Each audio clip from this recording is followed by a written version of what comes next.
Hello all, this is the Fromofo, and welcome to another devlog from my game, now titled Elysian Ascent. Before I begin today's devlog, I would just like to give a huge shout out to everyone who checked out the first devlog, and a double shout out to any of you who subbed, liked, or just left any general comment on the first video.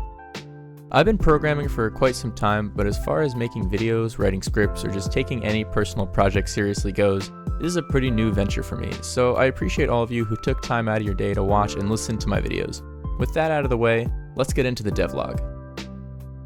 Oh wait, what is that? Yes, that's right. The player art is finally in. For any of you who saw the player art in the last video, you're probably aware of how terrible I am at creating pixel art. You can rest easy knowing that that abomination has been laid to rest.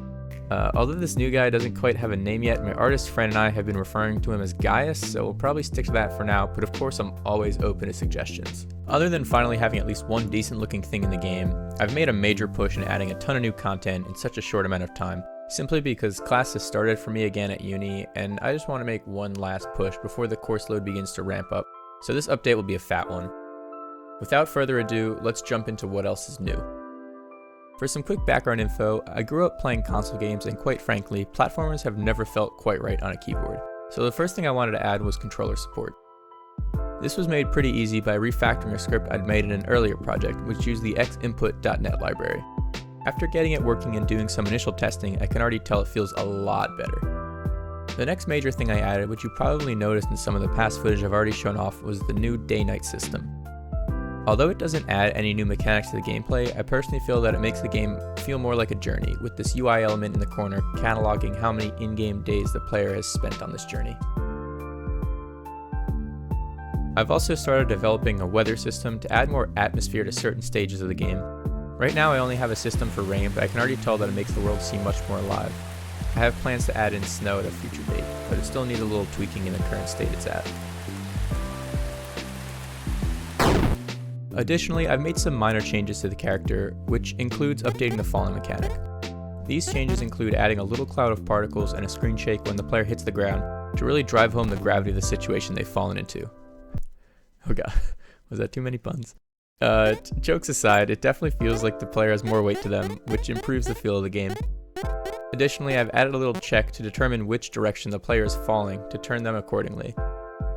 Two other changes I've made to the player include reworking the throwable sparks when it collides with something and making it so that when the player presses down on the keyboard or holds down on the stick with the controller while climbing, it will fall slightly faster. I think this will definitely help players move at a more manageable pace when it comes to timing those wall jumps.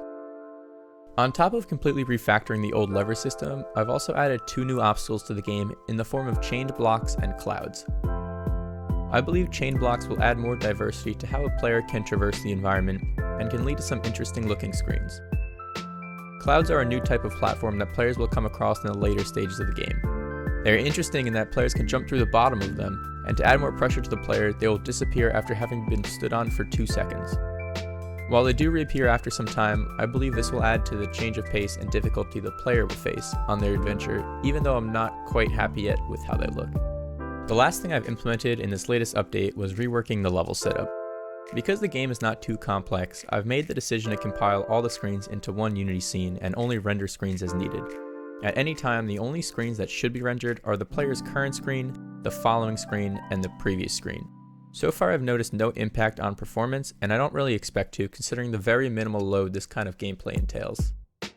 And that's it for the update. So thank you for everyone tuning in, and if you have any feedback or ideas you'd like to see incorporated into the project, please feel free to write me in the comments. Aside from that, please like the video and subscribe to the channel to stay up to date with development, and follow me on Twitch at twitch.tv/thefromofo to watch me develop the game in real time. Thanks for watching, and stay safe.